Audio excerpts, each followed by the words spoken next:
Boa noite a todos e todas. É um grande prazer estar aqui com vocês essa noite para participar desse evento que já é realizado, né, há mais de 3 anos, e que, como o César destaca, tem uma penetração importante e uma importância em termos de difusão, divulgação de questões históricas relevantes, internacionais e, né, penso que é um espaço que merece muita divulgação, né, muita participação, e seja a participação. E também, né, nos permite dialogar com pessoas de diferentes geografias, não é? Diferentes países. Realmente, nem sempre a gente tem essa oportunidade e fico muito honrado aí com esse convite.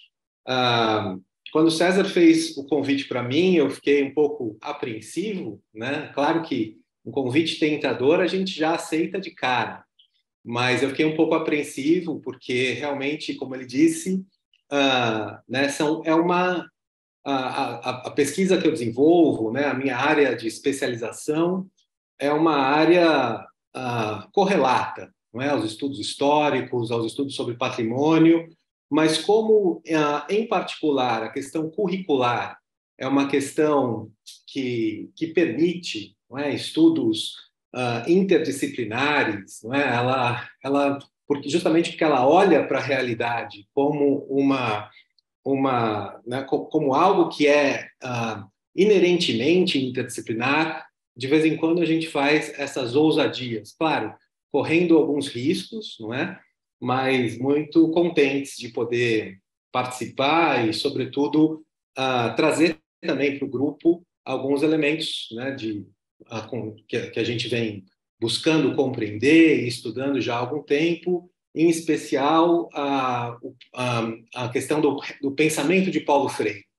E, de forma particular, dentro dessa temática, como o pensamento de Paulo Freire oferece contribuições para que a gente olhe, não é? Como ele pode se constituir como uma matriz crítica para que a gente olhe questões ligadas à educação na cidade, a cidade como um contexto educativo, né, o patrimônio como algo que tem uma carga educativa muito forte, não é? E precisa e pode ser o tempo todo ressignificado e servir como eixo, não é, para práticas pedagógicas, para práticas solidárias e transformadoras na cidade, com a cidade.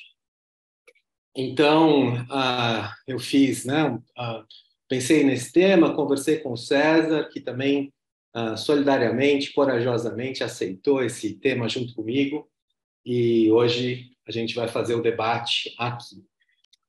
Bom, muito bem. Então, César também já fez uma apresentação, né, escrevendo aí alguns destaques do currículo. Então eu vou passar para o slide seguinte. Muito bem. A primeira coisa, né, que eu trago aqui são imagens, principalmente imagens da cidade de São Paulo, no Brasil, onde eu nasci, onde eu fiz grande parte da minha formação e que mostram diferentes contextos da cidade, né? São Paulo é uma cidade muito diversa, né? Uma dessas metrópoles aí. No começo da tertúlia de hoje até falávamos, nossa, da dificuldade de viver em São Paulo, porque as distâncias são imensas, não é? O trânsito é caótico, né, quando se passa de um bairro para o outro, muda muito a arquitetura, a estética, a lógica, não é? As formas de se mover naquele bairro. Então, eu trago aqui algumas imagens com algumas perguntas problematizadoras para ver se a gente consegue, né, se eu consigo trabalhar com elas ao longo dos próximos momentos aí da minha exposição, que eu vou buscar organizar da seguinte forma, né? Primeiro, eu vou trabalhar com a ideia, né, do conceito, da noção de cidade educadora. Aí vou trazer um pouco da perspectiva de Freire, né, de Paulo Freire, para esse conceito. E, ao fim, vou desenvolver algumas, né, vou também colocar algumas situações, né, que têm sido trabalhadas em bairros educadores que usam que vem se valendo dessa política, e comentar um pouco sobre o que fazer, como fazer, se queremos trabalhar com essa perspectiva, e alguns dos seus limites e desafios, né? Vamos ver se consigo também trabalhar isso no tempo de 40 minutos. Tentaremos. Bom, primeiramente, né, que perguntas orientam a minha fala, né, a minha fala dessa noite? Primeiro, a primeira delas é a mais óbvia, né? O que é uma cidade educadora? Como aproveitar esses saberes, né, que, ao nos depararmos com essas imagens, emergem daí uma série de leituras possíveis, de memórias, de histórias, de contradições, de conflitos, que esses contextos trazem assim de uma forma bastante forte, né? Aqui trago uma outra imagem com mais alguns contextos, né? De uma escola de adultos, de um evento que tem em São Paulo já há alguns anos chamado Virada Cultural, em que ao longo de todo um final de semana você tem atividades culturais nos diferentes bairros da cidade, com artistas locais, artistas reconhecidos nacionalmente. Temos também algumas imagens da PUC de São Paulo, onde eu estudei, né, do Pátio da Cruz, ali de uma outra área chamada Prainha, onde os estudantes se reúnem e trocam, né, os mais diversos tipos de ideias, assuntos. É uma área bem movimentada ali no corpo da universidade, no campus. E fica uma outra questão também, né? Quer dizer, como é que a gente aproveita esses saberes, né, que essas imagens, né, nos colocam? Por que e para quem se desenvolve uma proposta de cidade educadora? Não é? E aqui também aparecem outras cenas emblemáticas da cidade de São Paulo, não é? Quer dizer, a questão da violência que muitas vezes acontece nas imediações de estádios de futebol, o trânsito caótico, não é? Quer dizer, que elementos podem ser trazidos à consciência, que memórias podem ser recuperadas, que novas narrativas podem ser construídas a partir desses espaços, não é? Espaços culturais, na cidade, enfim. Aí eu trago um primeiro slide, né, com uma tentativa de sistematização, para falar um pouco das relações que eu vejo entre cidade e memória, né? Então, assim, considerando que a memória, não é, e a partir, né, tentando uma articulação com as imagens que eu trouxe nos slides anteriores, mas considerando que a memória tem dimensões individuais e coletivas, não é, e que a cidade, assim, pensando numa forma ampla, exerce uma grande influência sobre essas dimensões, não é? É preciso pensar em como as narrativas que emergem, né, desses contextos, as imagens, as estéticas do espaço público, como essas dimensões incidem diretamente sobre a construção e a reconstrução de uma memória social, não é? E que possibilidades de apreensão, ressignificação e ocupação desses espaços estão entrelaçadas aí, não é? Se a gente começa a olhar para a cidade de uma outra forma, né? Desnaturalizando os seus contextos, tratando-os com um olhar educador, não é?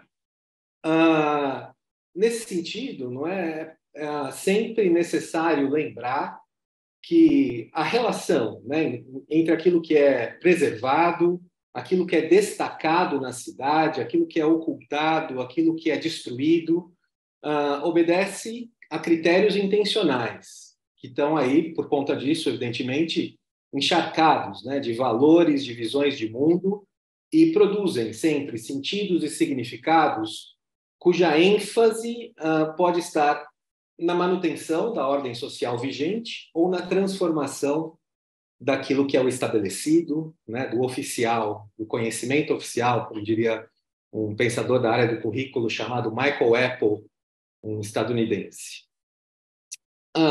Então, diante dessa questão política, não é, inerente à memória, à preservação da memória, do patrimônio e também da educação, é preciso pensar também em contextos políticas e práticas de resistência. Não é? Então, se há uma perspectiva dominante, hegemônica, não é? E que nós buscamos a transformação social, né, em cidades que, via de regra, sobretudo em países como o Brasil, são marcados por uma forte desigualdade social, para que essas cidades possam constituir, claro, em parceria com o poder público, né, nas suas diferentes esferas de decisão, de influência, com instituições públicas, mas também com a sociedade civil, né, então com as universidades, com as escolas, com movimentos sociais, propostas educacionais que possibilitem justamente a releitura, uma releitura crítica da realidade em prol da dignidade humana e de uma luta coletiva contra qualquer forma de manipulação, de opressão e de preconceito. Por exemplo, né, vou dar alguns exemplos de coisas que já acontecem nessa direção. Em relação a contextos que buscam fazer isso. Então, escolas que se auto-intitulam escolas democráticas, não é? Então, que obedecem a diretrizes, a pressupostos democráticos para a organização da sua lógica educacional, dos seus projetos político-pedagógicos. Não é? Eu trago, por exemplo, a Escola da Ponte, em Portugal, como um exemplo, né, de uma escola que se organiza a partir de uma outra relação, educadores e educandos, escola-contexto, escola-comunidade.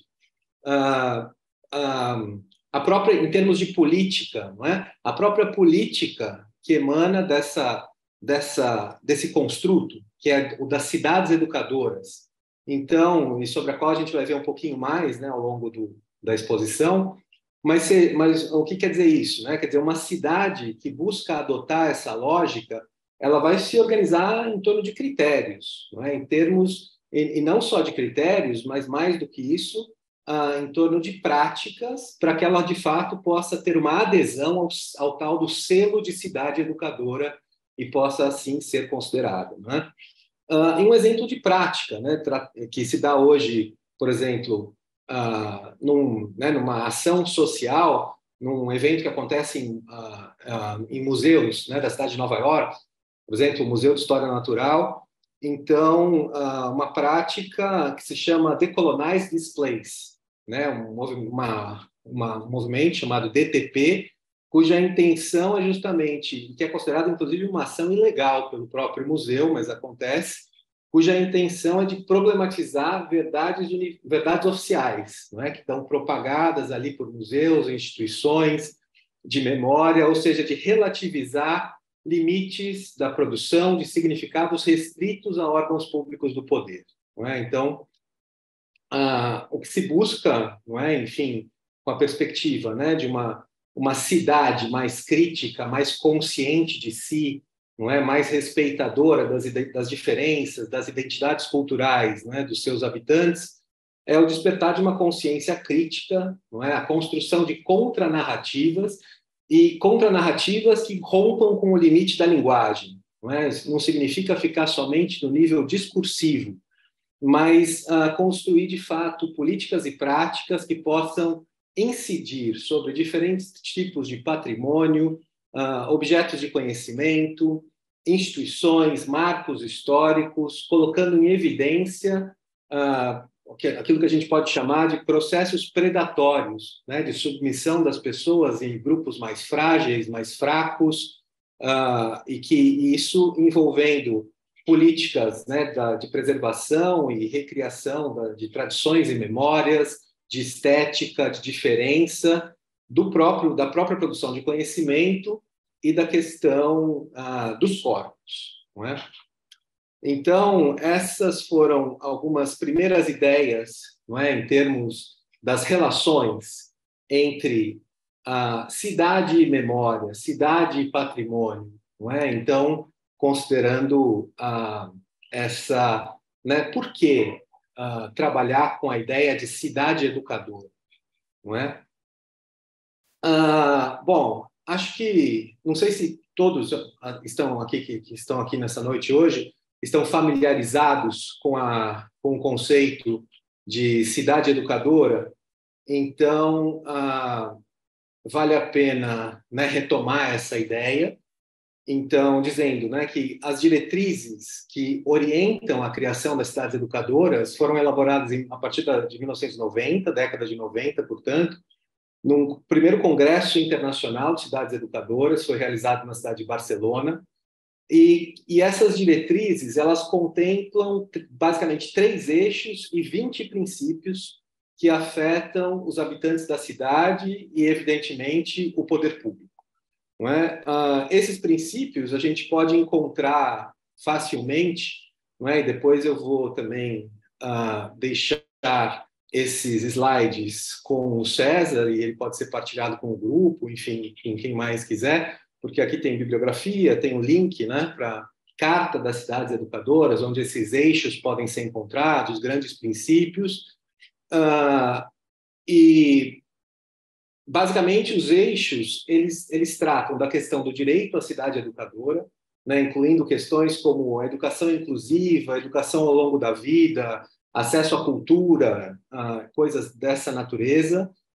Um outro eixo ligado à questão do compromisso da cidade, então a cidade como né, o seu compromisso da cidade em termos de conhecimento do território, né, dos seus múltiplos territórios, de garantir acesso à informação, de trabalhar com princípios de governança e participação, de adequação dos equipamentos e dos serviços municipais para os cidadãos, enfim. E um outro eixo, né, do serviço integral às pessoas. Então, né, quais são aqueles serviços que não podem faltar, né, que são intersetoriais quando a gente fala em educação. Então, promoção da saúde, né, formação de agentes educativos, orientação para inserção laboral, inclusão e coesão social. Então, são princípios, né, são eixos bastante amplos, mas que nem sempre, não é? A gente tem atenção a todos eles e a sua complexidade se a gente não parte da compreensão do que significa mesmo a educação, né? A quem ela se dirige. Diga, alguém quer falar? Não, acho que foi só um barulho lateral.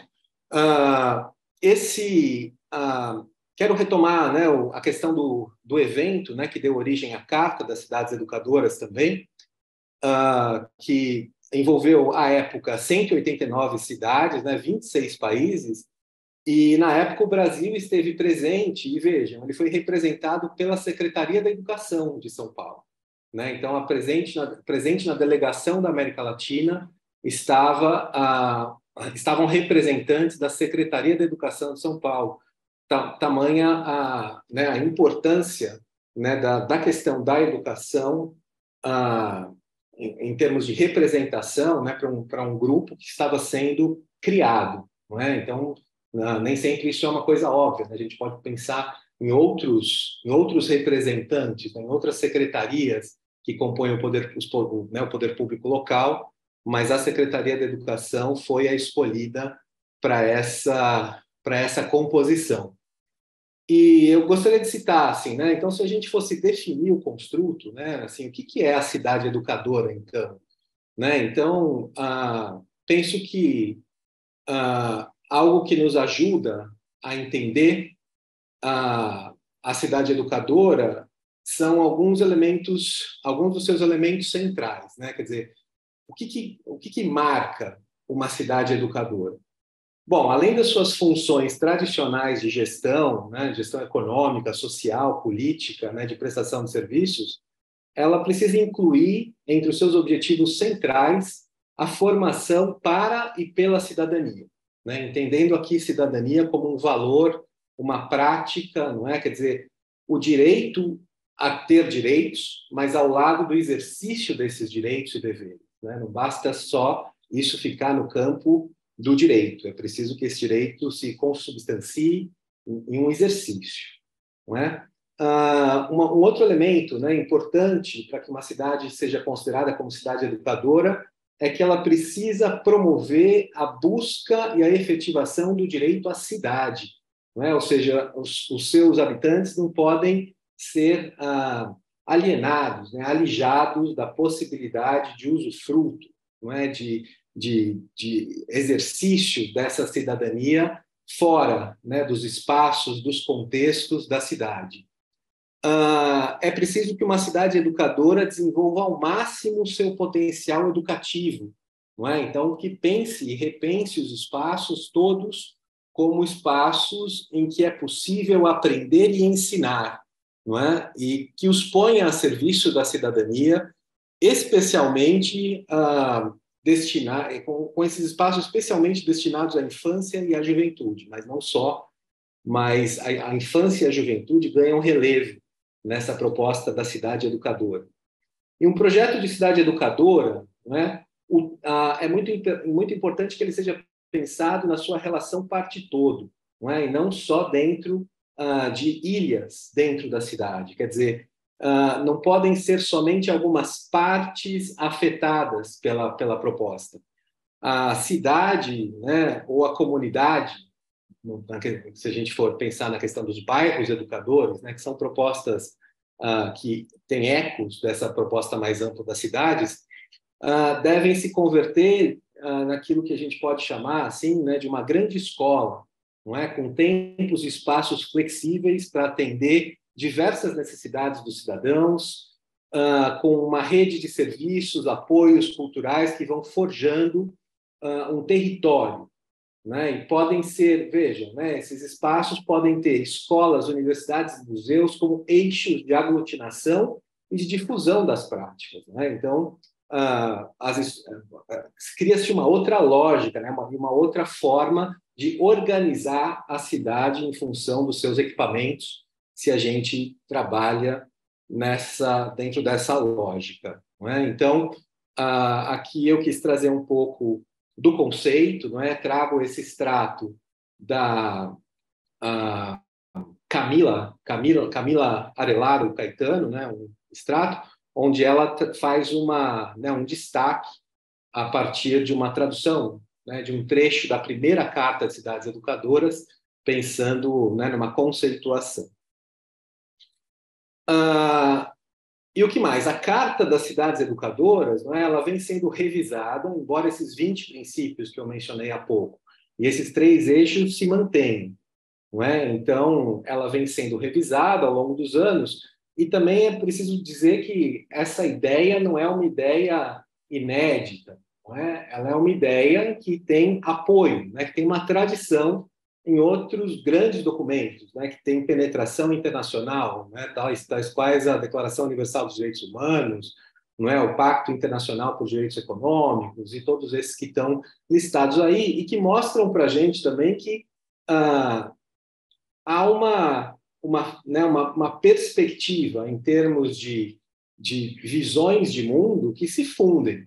Então, não se trata de uma relação fácil que se cria dentro das cidades educadoras, né? Você tem ali conflitos, tensões, né? Visões que se friccionam, né? E o que eu acho que é muito, muito saudável em termos, né, de pensar uma política mais ampla para a cidade, né, de compreender, né, de que educação estamos falando, né, possibilita a crítica, a autocrítica, e isso também mostra, né, uma perspectiva plural de trabalho. Queria também dizer, né, de algumas exemplos, né, de cidades brasileiras que atualmente integram, né, a Associação Internacional de Cidades Educadoras, e entre elas a gente vê aí com destaque, né, até pus uma cor um pouco mais forte para Santos, em São Paulo, onde fica o Santos, Vitória, aqui no Espírito Santo, de onde eu falo hoje, São Paulo, não é? E para mim, penso que um dos principais desafios de hoje é que a gente consiga, né, verificar que essas cidades que já possuem o selo de cidades educadoras e, portanto, se comprometem, pelo menos do ponto de vista do discurso, do papel, com tantos princípios importantes, né, para a promoção da cidadania, da humanização, da justiça social, nem sempre isso, de fato, se traduz em práticas. Não é? Isso fica mais no campo daquilo que é, né, uma marca. Não é? E eu acho que essas são, muitas vezes, esse é um compromisso que precisa ser mais cobrado das cidades que se comprometem com essa perspectiva. E são várias cidades, aqui eu trouxe algumas do Brasil, mas são várias cidades ao redor do mundo. Agora, estava dizendo a vocês, né, a gente tem diferentes perspectivas, não é, de visões sobre como olhar para esse construto, como ler, né, essa articulação entre perspectivas, entre documentos. Agora, isso não significa necessariamente adotar um ecletismo em termos de posições, não é? Evidentemente que a gente pode, né, olhar para essa perspectiva a partir de um referencial. E o referencial que eu trago para usar para vocês, né, para comprar essa nossa conversa dessa noite, é justamente o referencial freiriano, não é, que eu considero um referencial que aprofunda e possibilita com que esses princípios, de fato, fiquem ainda mais radicais, não é? No sentido filosófico, né? Ou seja, se aprofundem como raízes, criem raízes nas cidades. Né? Então, Paulo Freire, né, um educador conhecido internacionalmente, nascido no Recife em 1921, né, faleceu aqui em São Paulo, não, estou em Vitória, não é? Mas em São Paulo em 1997, então, né, já há bastante tempo, mais de 20 anos. Paulo Freire, criador de uma proposta de educação, não é, que tem compromisso com a humanização, com a autonomia, com né, perspectiva, com a criticidade.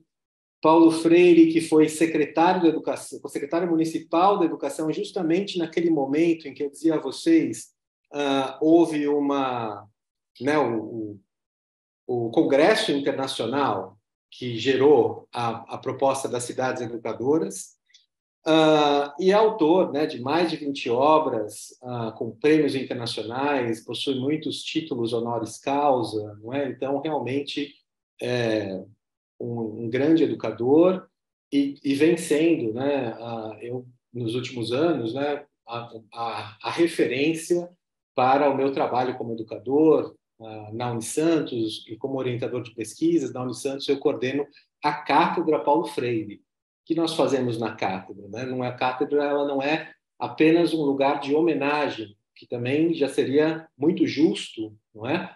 E muito importante homenagear esse professor com uma cátedra na universidade. Agora, a cátedra é um lugar onde a gente busca o estudo do pensamento, não é? Quer dizer, entender a sua atualidade nos dias de hoje, entender formas de recriação desse pensamento, quer dizer, com o rigor, né?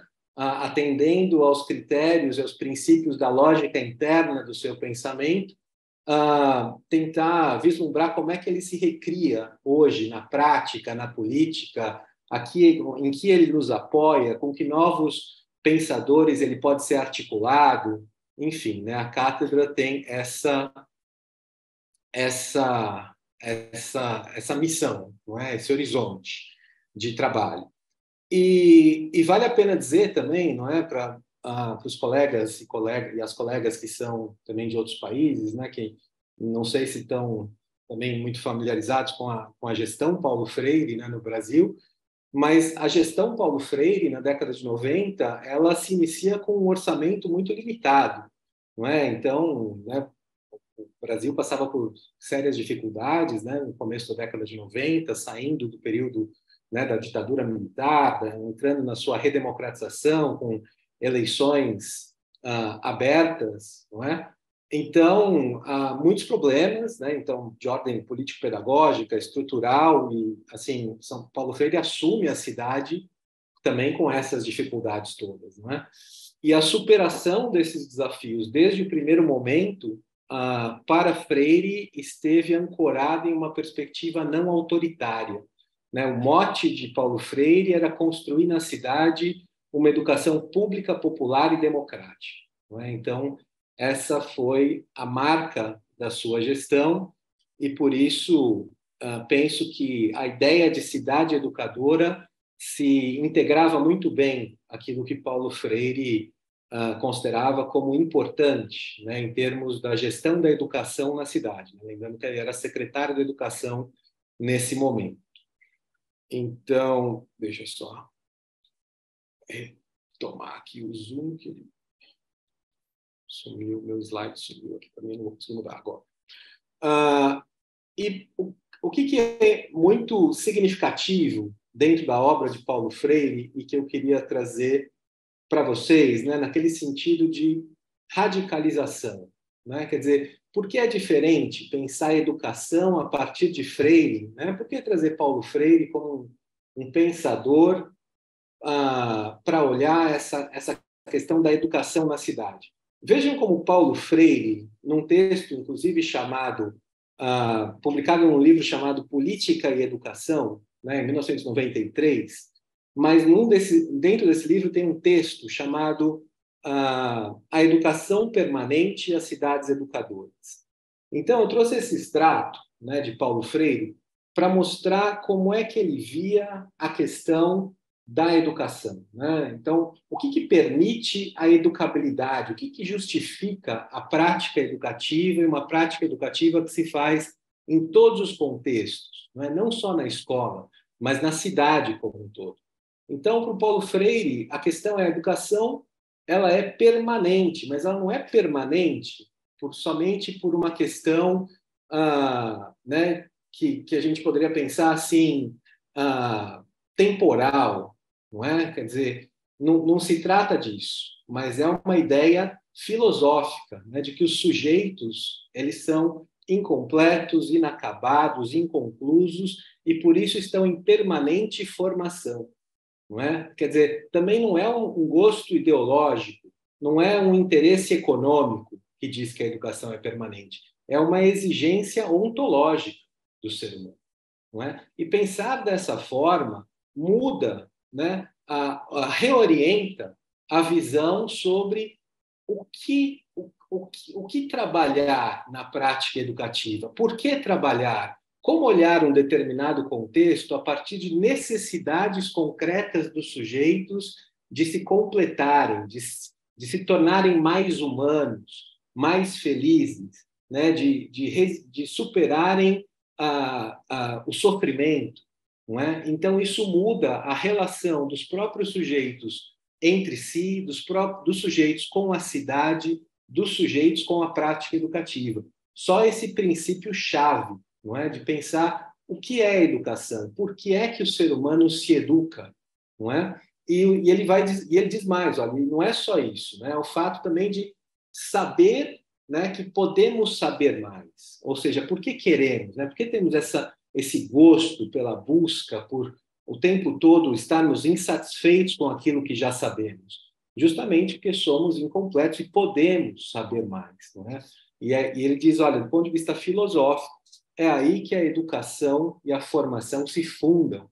Não é? Quer dizer, não se trata de praticismo, quer dizer, não é uma formação ligeira, preocupada somente com a prática, não é com né, o fazer desinteressado da teoria e nem um teoricismo, não é um teoricismo de um certo gosto elitista, descolado da realidade, não é? Não, mas é uma formação que se faz na reflexão crítica sobre a prática, não é? Então, que, de acordo com o próprio Freire, é a melhor forma de pensar a prática, né? Quer dizer, para construir a nova prática, é preciso avaliar a prática que se tem e projetar aquela prática que se busca, que se quer. Eu trouxe aqui agora essa representação gráfica, não é? Para pensar junto com vocês também alguns elementos importantes que poderiam ajudar, a partir da leitura de Freire, a entender a ideia de cidade educadora. Quer dizer, começando a leitura dessa figura, não é, pelo canto superior direito, não é? A partir da ideia de que a cidade educadora respeita as identidades culturais, não é? Então, isso traz para nós uma ideia de que também não há receita. Quer dizer, quando a gente diz cidade educadora, não há cidade igual a outra, né? Daí que não se possa haver um conteúdo universal, né, definido a priori, para dizer, então as cidades educadoras, como é que é? Né? Então, a gente tem que trabalhar com uma base, né, alguns pressupostos que são iguais. Não, porque essas questões são históricas. Né? Para se construir uma cidade educadora, não há um método a ser transposto de um lugar para outro. Cada processo é singular. Né? Por quê? Porque cada cidade traz as marcas de tempos, dos seus contextos, está encharcada das criações de quem nela vive, das criações que são feitas nela e com ela, né? Quer dizer, portanto, pela cultura, pela estética, que encanta, mas também espanta. Não é? Quer dizer, quando a gente se depara com aquelas situações de desumanização na cidade, né? Que nos trazem espanto, então, como é que isso também se constitui numa oportunidade pedagógica, se ela assim for tratada, né? Puder ser tratada criticamente.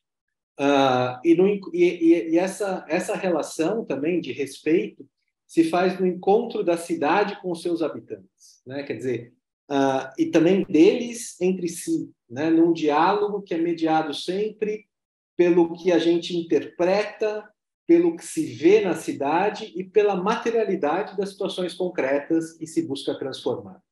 Não é? Quer dizer, a cidade se faz educadora, né? Ela não é educadora por decreto, não é? Nem por uma condição né, intrínseca, ou pode ser feita, melhor dizendo, pode ser feita educadora, não é? E, portanto, exige um profundo respeito às identidades culturais das pessoas e dos coletivos que nelas vivem. Pensando num próximo bloco, né, na cidade educadora, em relação à participação, que é um outro ingrediente chave, né, quer dizer, uma cidade educadora ela precisa fomentar a participação. Né? Uma cidade educadora não pode se furtar a ideia de que participar corresponde sempre a uma ação compartilhada, em que os sujeitos todos precisam ter voz e intervir nos diferentes níveis de poder. Não é? Quer dizer, não basta só ficar no nível consultivo, é preciso partilhar o poder, tendo o dever, né, de que as pessoas nesse processo e que são responsáveis por esse processo de participação não se omitam, né? Quer dizer, não se pode fazer uma participação tácita, uma participação preguiçosa. É preciso, de fato, intervir na cidade quando se há oportunidade para a voz. Essa participação, né, implica respeitar, portanto, as necessidades e demandas concretas, né, daqueles que vivem na cidade, né, dos sujeitos, e forjar com eles uma nova cultura de participação. Porque isso não é nada fácil. Né? Para forjar uma cultura de participação, é preciso enfrentar justamente as conveniências de uma participação passiva, né? Porque ela é muitas vezes conveniente, né? Somente da observação, ali né, de se esconder um pouco na participação, não é? Mas enfrentar o autoritarismo implica uma participação autêntica, ativa, não é? E nem sempre há oportunidade concreta para viver essa participação, não é? E ela muda justamente na prática de participar. Então, esse é um elemento chave, né? Uma cidade educadora tem essa tarefa, né? E quem está na coordenação das ações de formação, o poder público, provocar, fomentar junto aos sujeitos, insistentemente, essa nova praxis na cidade. Acho que uma questão muito importante também, né, que vale a pena a gente tangenciar aqui, é que uma cidade educadora ela precisa ser também educanda, não é? Isso nem sempre nem sempre aparece nas relações, mas é uma questão fundamental se a gente olha sob a perspectiva freiriana. O que quer dizer isso? né? Quer dizer, é a perspectiva de que quem trabalha em prol da cidade educadora precisa ter uma vigilância atenta sobre a sua própria prática, sobre as posições políticas que ocupa, não é? Quer dizer, de uma maneira, da forma como a gente exerce o poder em todos os espaços.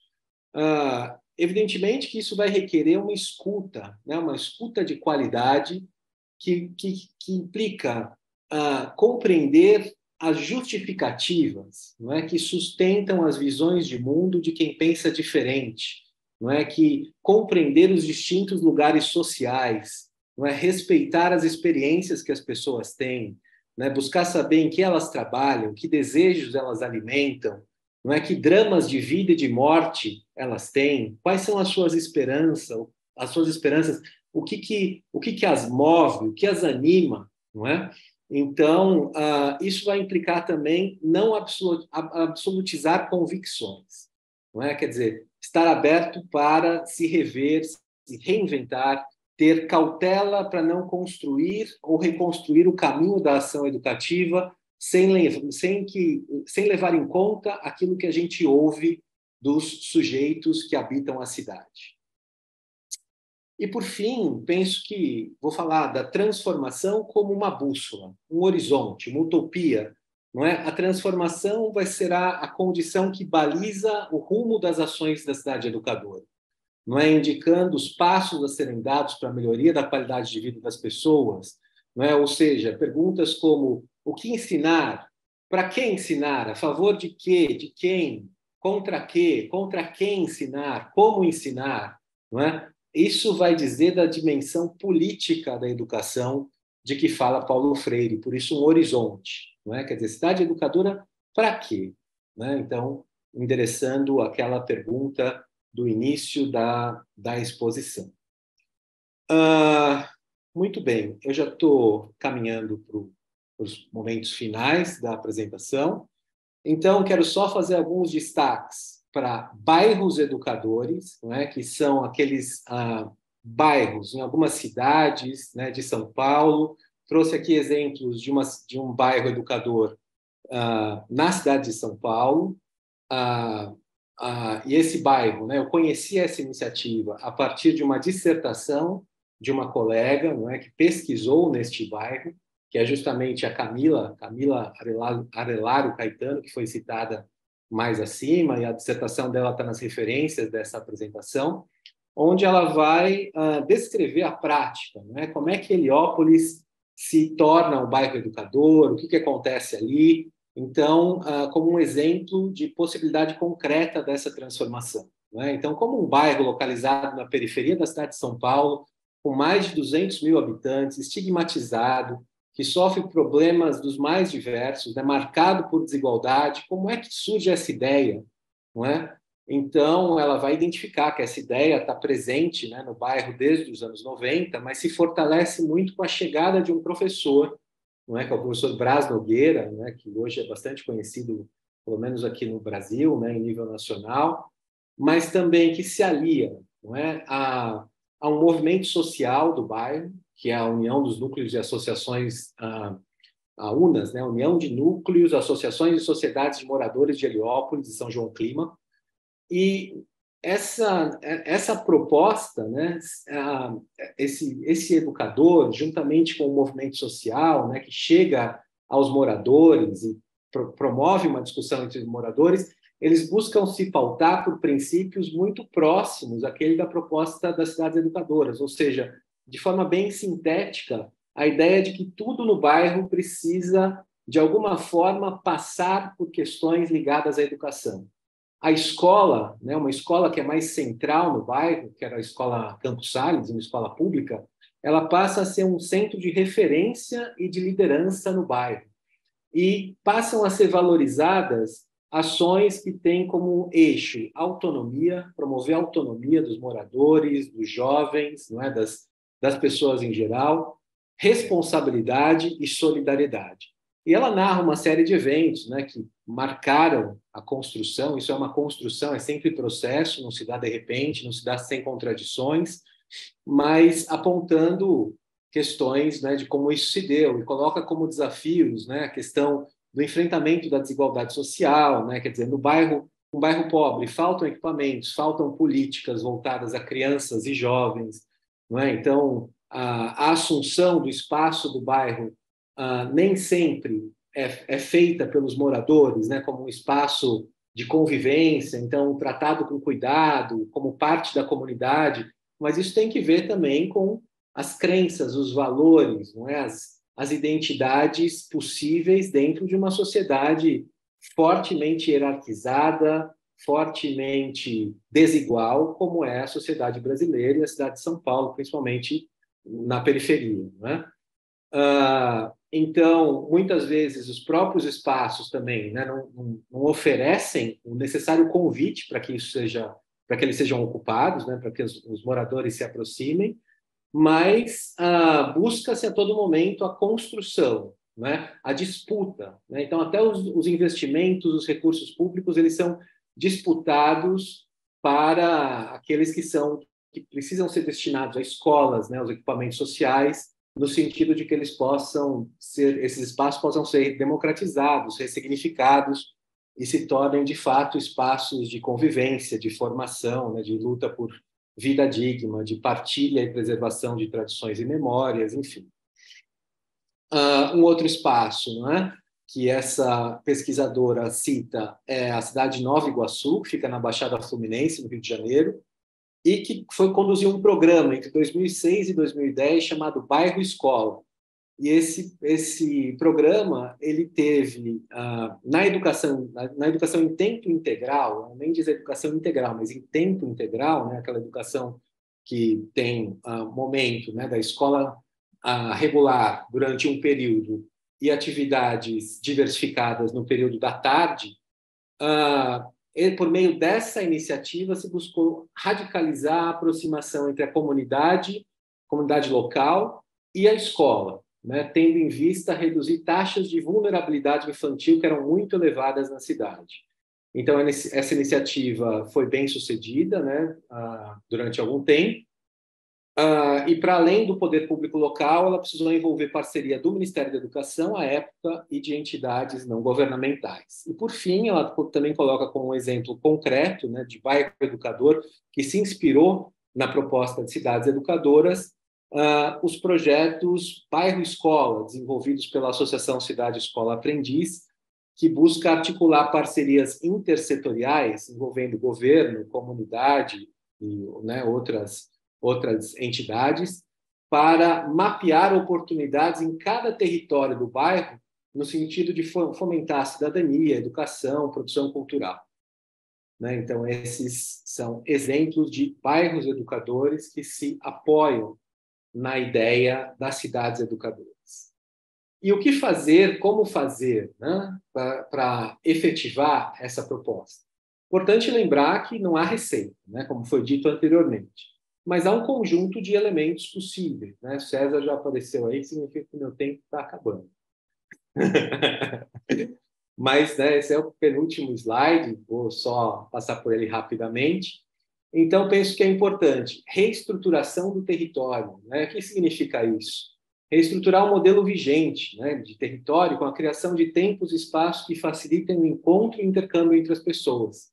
Muito importante, se você não tiver lugares para encontro, intercâmbio, para discussão, não é? Mesmo que talvez a gente possa, né, de alguma forma, aproveitar agora os espaços virtuais, fica muito difícil o diálogo.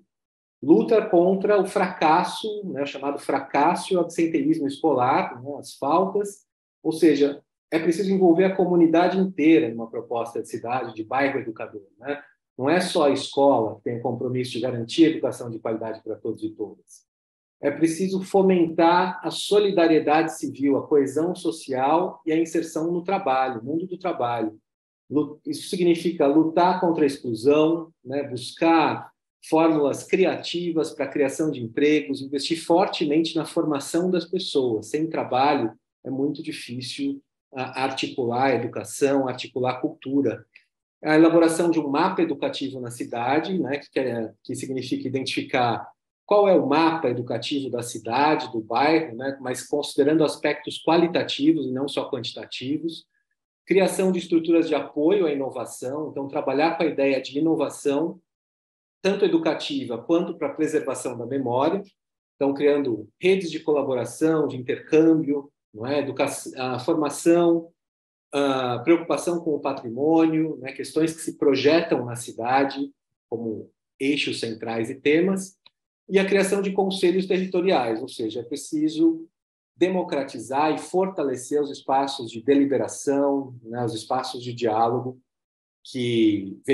para que eles possam tanto veicular como avaliar os problemas, né, as demandas, e traçar propostas democráticas para converter todo o território da cidade em um espaço de formação. Eu tinha mais um slide aqui para falar só dos desafios, mas acho que paro por aqui para que a gente garanta algum tempo de diálogo. E foi um prazer fazer essa apresentação, mas adiante também posso enviar os slides para que vocês tenham, caso se interessem, e a gente segue também num diálogo para além daqui. Muito obrigado e está aberta a palavra. Muito obrigado, Alexandre, pela intervenção.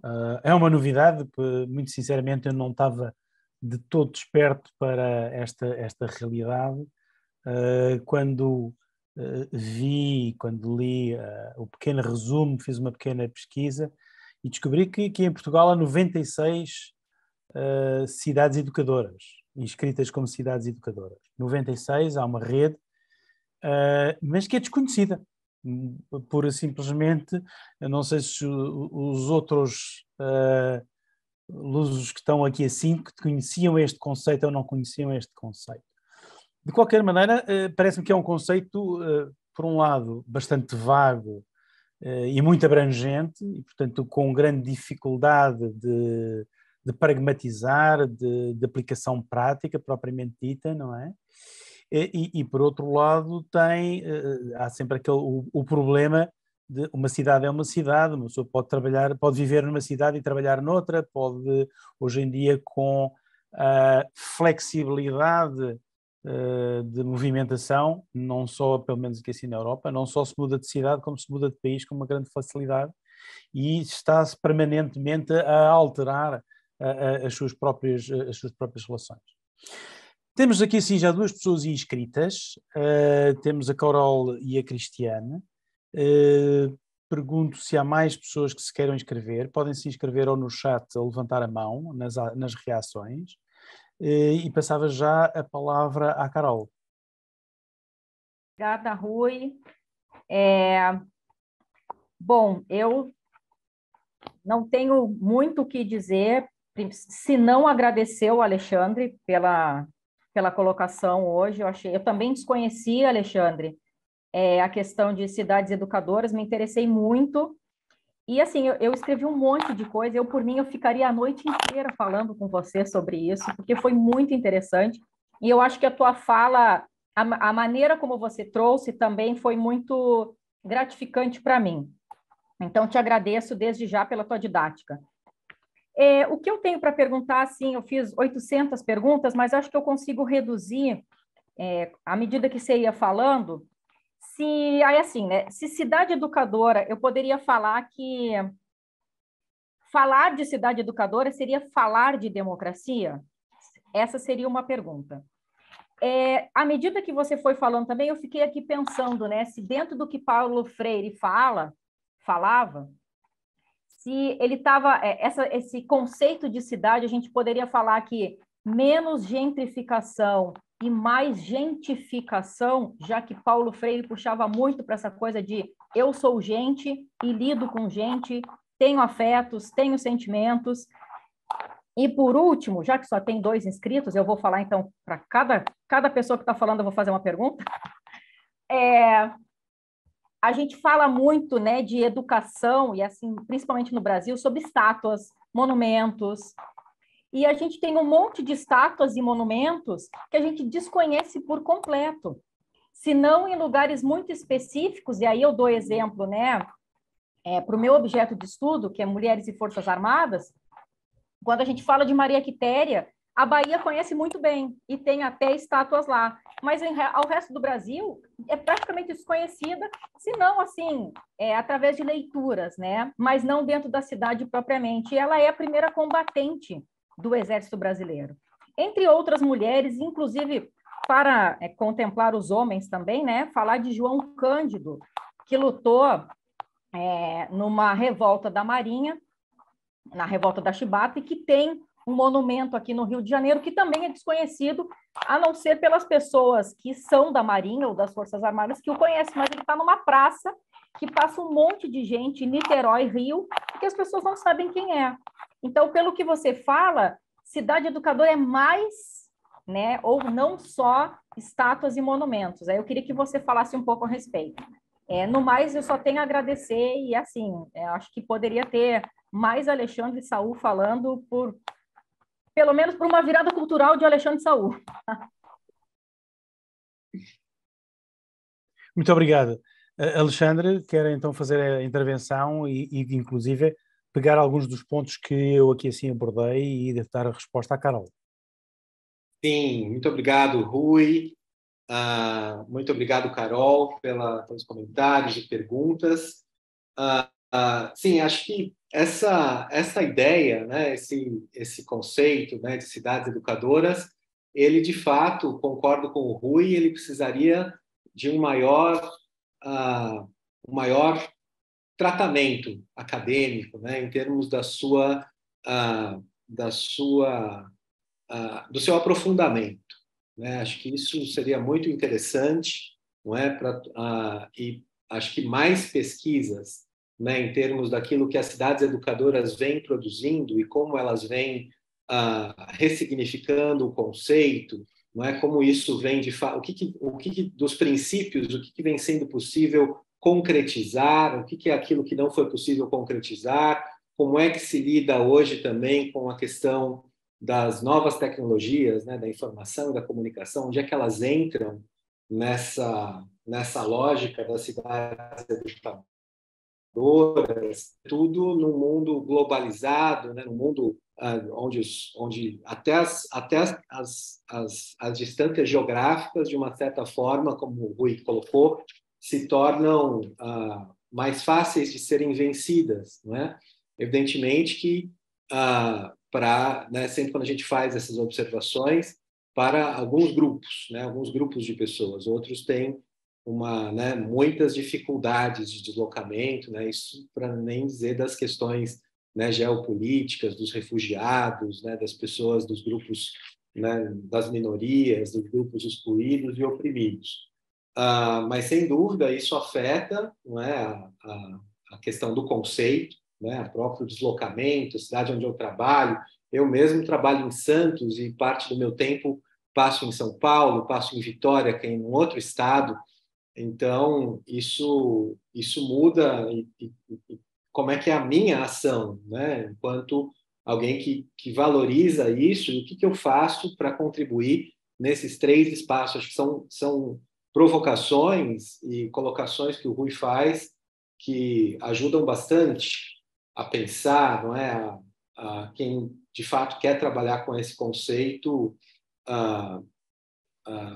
né, isso agita bastante a gente. De fato, é algo que sobre o que eu quero me debruçar com os meus alunos, até da pós-graduação, sobretudo, até porque alguns, né, como leciono em Santos e desenvolvo pesquisa ali, já tem chegado para mim propostas de pesquisa que se aproximam desse objeto que a Carol coloca, não é? Quer dizer, em que medida Santos coloca isso em prática, e em que medida os monumentos, os contextos, as práticas sociais, né, as ruas, a arquitetura da cidade, a sua estética, está também educando os cidadãos santistas. Quer dizer, qual é o currículo da cidade?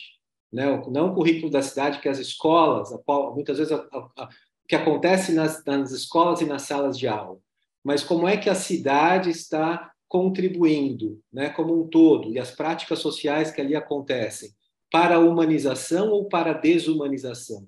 Para nos tornarmos cada vez mais né, atomizados, né, para nos aprofundarmos, às vezes, nas práticas mais de cunho individualista, muitas vezes assim, porque somos levados a isso, ou para, né, espaços de convivência, não é? Quer dizer, fica sempre aquela pergunta, né? Aqui no Brasil, às vezes isso é um mote, né? Por conta das questões de violência.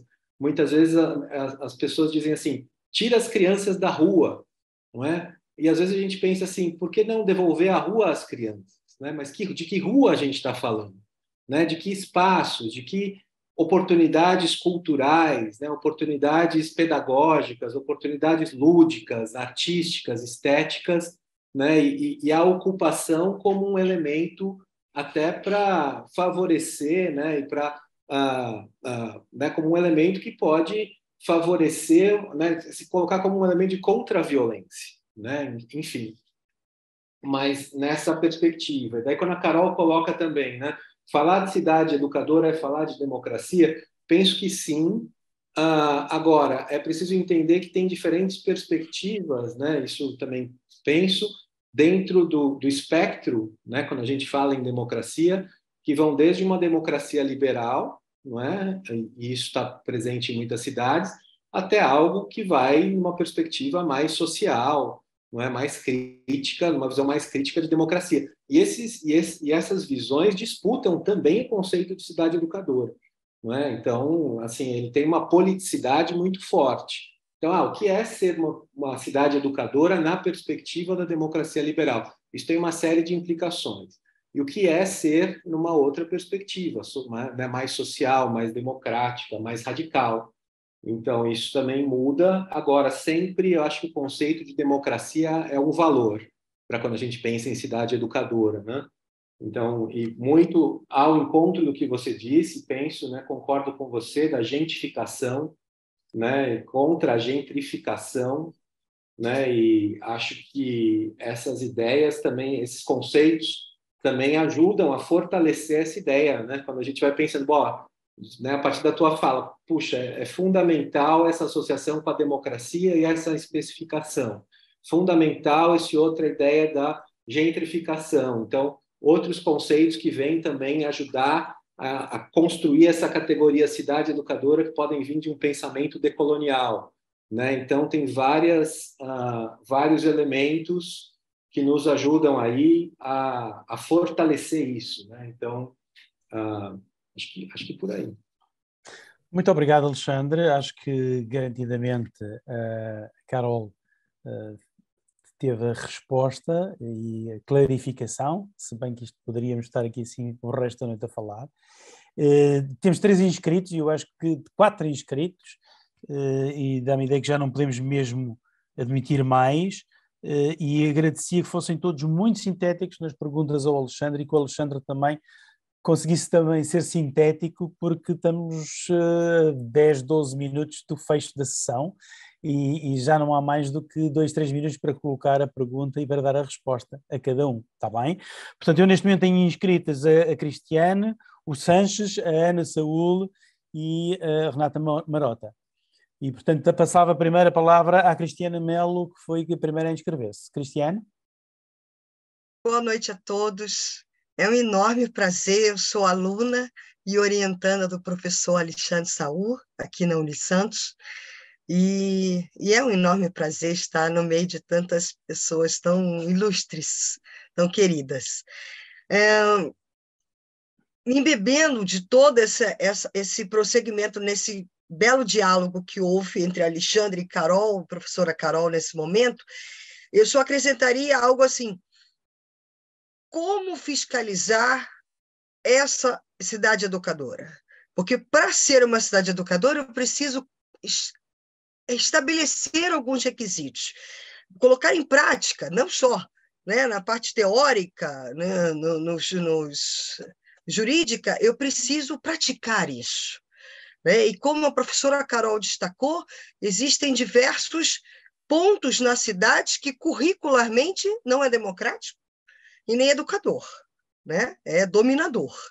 Então, como fomentar isso? O professor Rui já destacou uma possibilidade, que é estender esse conceito da cidade educadora. Não é apenas colocar uma medalha no peito e sair por aí se exibindo, mas esclarecer a grande massa o que é estar numa cidade educadora e acredito que daí saia essa fiscalização.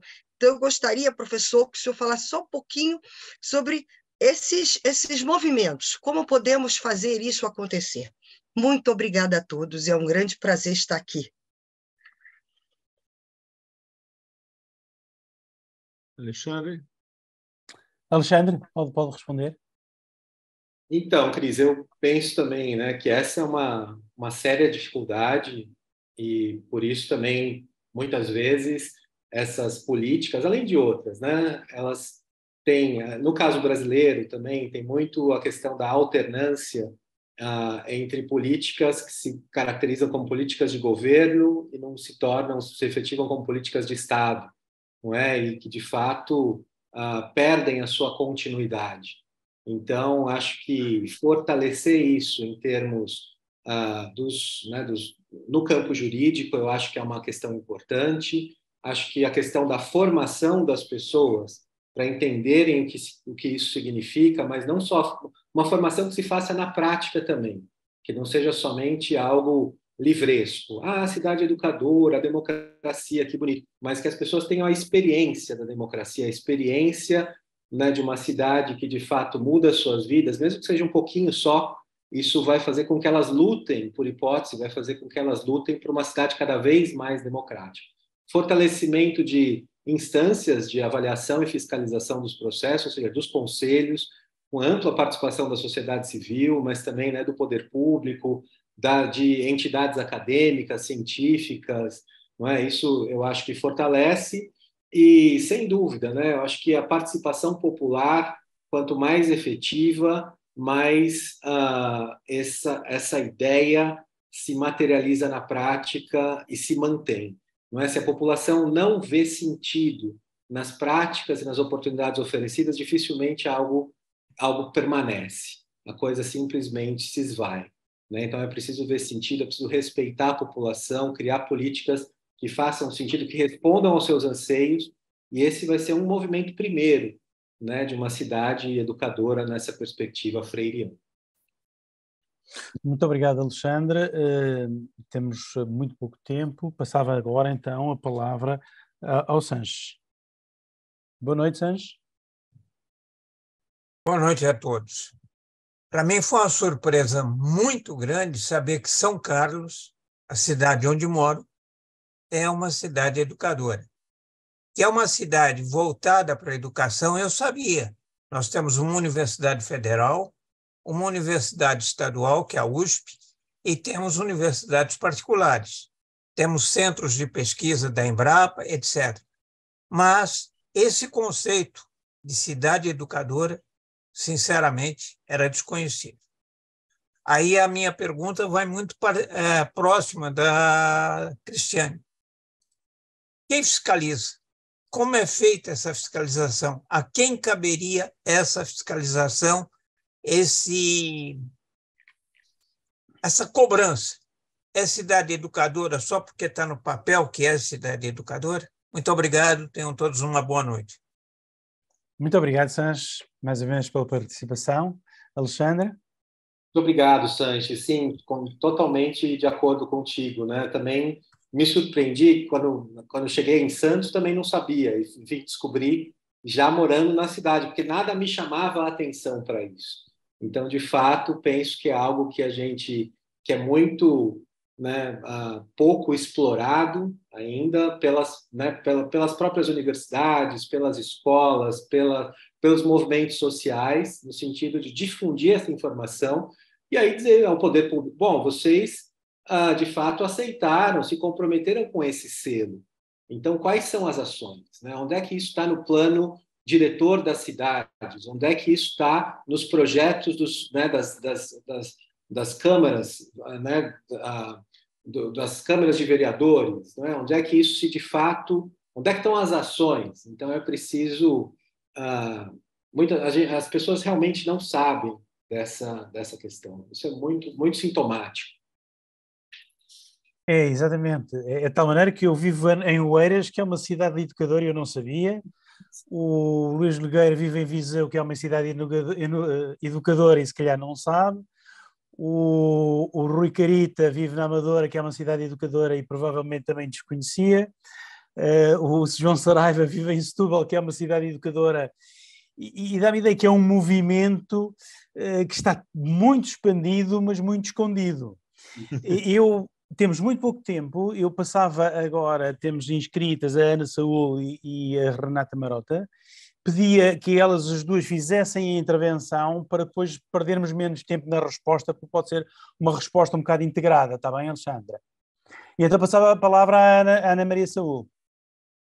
Boa noite, é um prazer muito grande estar aqui nesta sessão e ver que esse tema está como pauta. Eu quero dizer que eu estive no primeiro Congresso de Cidades Educadoras, representando a cidade de São Paulo. Na ocasião, eu trabalhava com o professor Paulo Freire na Secretaria de Educação, e um dos projetos em que escrevi, junto com o professor Paulo Freire, foi escolhido na Espanha para que fosse apresentado lá. E era um projeto que se chamava A Escola Vai ao Teatro. E lá eu tive a oportunidade de ver muitas cidades de diferentes países do mundo apresentando ações. E, na ocasião, firmamos a Carta das Cidades Educadoras, e eu pude, com delegação da prefeita, na ocasião, prefeita Luísa Erundina, assinar a Carta das Cidades Educadoras. E no segundo Congresso de Cidades Educadoras, que foi na Suécia, em Estocolmo, o professor Paulo Freire foi convidado para ser o speaker e fazer realmente a fala de abertura, e o tema lá que solicitaram a ele foi educação permanente e as cidades educadoras.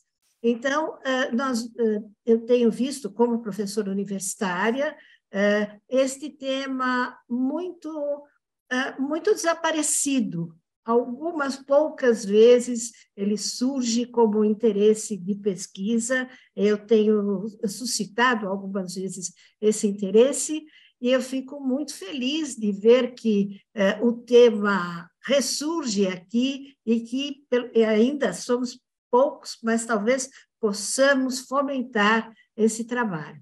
Muito bom, Alexandre, gostei muito da sua análise, da sua síntese. Muito obrigado, Ana Maria. Professora Renata, muito boa noite. Pois não. Boa noite a todos, boa noite, professor Alexandre. E digo só professor, porque eu acho que ser professor é tudo. Vamos lá. Eu vou tocar um pouco de uma forma diferente. Eu vou pedir, se possível, um comentário seu sobre uma tríade. Os programas educacionais são as grades de governo, até partindo no Brasil do Ministério da Educação, né?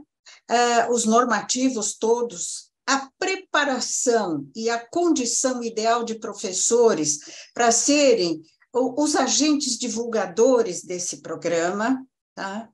E, como uma terceira ponta nessa tríade, os alunos.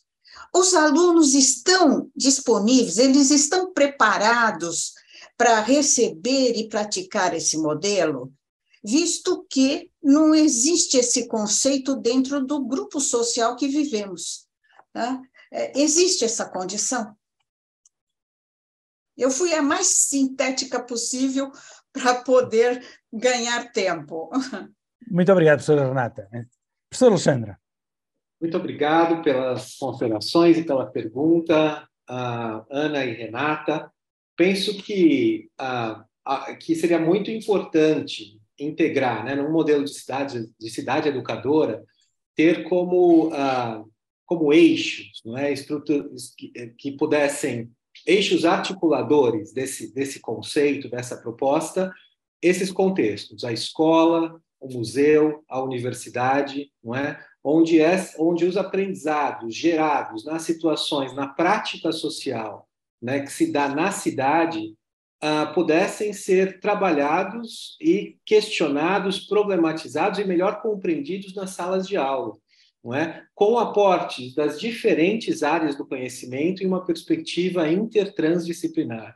não é? Agora, essa é uma outra lógica, bem diferente da lógica, muitas vezes, de currículo estreito, de currículo padronizado, de currículo doado, né, de cima para baixo, por especialistas somente, sem a consulta popular, sem a escuta dos estudantes, das suas preocupações, o respeito às suas identidades culturais. Então, essa é uma outra educação, né, de que a gente está dizendo aqui, mas que não é irrealizável, né? A gente vê hoje muitos professores e professoras trabalhando dentro daquilo que podem, com seus projetos. A gente vê escolas que quebram paradigmas, como foi a Escola da Ponte em Portugal, como foi a Escola Campos Sales em Heliópolis, e fazem diferentes propostas, né, apostando que uma outra educação é possível, uma educação humanizadora, significativa, integradora da escola e da vida fora dela. Mas essa é uma conversa mais longa, desculpe também se tive que ser muito sintético na minha resposta. Muito obrigado, professora Alexandra. Estamos a chegar ao fim do nosso período, dou por terminar, digamos, esta discussão, que é extraordinariamente interessante. Já agora, é algo, eu não sou professor, não estou ligado neste momento ao ensino, mas é algo que é muito interessante, até porque, estando eu ligado ao mundo empresarial, vejo uma dificuldade, muitas vezes, prática e pragmática de jovens a entrar no mercado de trabalho, naquilo que se diz que é a geração mais bem preparada de sempre, mas na realidade têm uma dificuldade enorme de resolução de problemas práticos. São capazes de ser extraordinários a trabalhar com o computador, mas isso é a forma, pois depende o conteúdo, o que é o conteúdo. Aliás, há um livro muito interessante que eu sugiro a todos que leiam, que é um livro do professor de Morger, é um livro de 2011, 2012, que tem um título um pouco violento. Ele é professor da Universidade de Toulouse e o seu livro chama-se A Fábrica de Cretinos Digitais. E a tese dele é que, pela primeira vez na história da humanidade, a geração dos filhos tem um quociente de inteligência inferior à geração dos pais. E que a questão dos ecrãs estão a afetar o modo como nós aprendemos, como nós nos relacionamos, como nós pensamos. E criando, de certa forma, um retrocesso no desenvolvimento, inclusive no desenvolvimento social. É absolutamente normal ver-se em Portugal casais num café ou num restaurante, cada um no seu telemóvel. Não sei se andam a mandar mensagens um ao outro. Ver jovens, 7 ou 8, que não interagem, não falam uns com os outros, estão todos em conjunto, mas cada um está com o seu telefone, está com o seu ecrã. Isso eu acho que é um tema que um dia podemos abordar. Professor César Bárago, olha, passo ao grande especialista da educação, que não sou eu. Não, na verdade, eu queria agradecer ao Alexandre. Eu admito que eu tinha um certo receio de que a abordagem do Alexandre ficasse muito longe do tema dos dois países, né? Mas eu acho que não, né? Por outro lado, fazendo um paradoxo de resposta, do ponto de vista de arquiteto, falar que a cidade é educadora é uma redundância, porque quando ela é composta e é um movimento constante de recriação e ressignificação, ela em si é o cenário onde todos nós compartilhamos nossa existência e vamos colocando ali esses nossos índices de significado e construindo esses valores afetivos que justificam em diferentes graus o patrimônio que nos cerca, né? Muito se discute que as cidades estão perdendo a identidade na medida que elas passam a ficar vazias de vida, elas passam a ser corredores, em que a pessoa vai do ponto A ao ponto B e que pela velocidade, que não é mais da escala humana, mas quem sabe da escala do automóvel ou do trem, faz com que eu não veja mais a estátua da Maria Quitéria ou outro tipo de edificação que outrora, uma caminhada a pé, me traria uma referência mais próxima. É uma pena, efetivamente, que ainda essa rede de cidades educadoras seja uma coisa quase que uma ação entre amigos de escala mundial. Mas é um caminho, você começar primeiro, admitir a importância da cidade com todas as suas falhas, com todos os seus elementos, com toda a sua diversidade e com todo o espectro de classe social e de perfis sociais que fazem dela, quanto mais amplo, mais interessante. E que a escola, então, amparada por uma política pública que entenda isso, dê o valor que ela deve ter enquanto cidade. E aí ela mesma vai se significando, ou seja, vai ganhando a sua autonomia como elemento que tem em si a educação como uma das características do patrimônio edificado.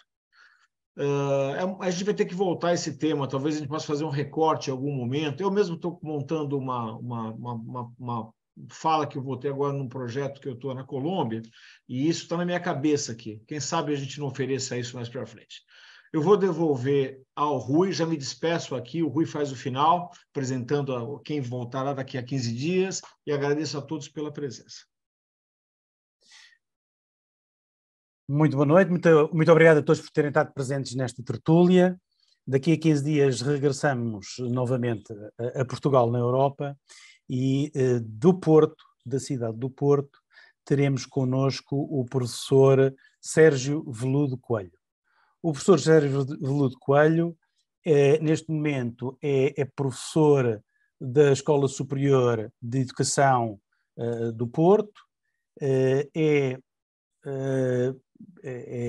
mestrado e doutorado em História, ele é licenciado também em História, é um grande especialista, ou dos grandes especialistas de Portugal sobre a história do século XIX, dedicou-se muito e tem-se dedicado muito, quer à parte inicial da história de Portugal, relativamente às guerras peninsulares e posteriormente à Guerra Civil. Tem desenvolvido também muita investigação e tem sido convidado variadas vezes para participar em congressos e cursos e seminários com instituições universitárias brasileiras. Foi Prémio de Defesa Nacional em 2010 pela Comissão Portuguesa de História Militar, faz parte comigo também da Comissão Científica da Comissão Portuguesa de História Militar, e é um homem muito interessante e todas as suas colocações são extraordinariamente interessantes.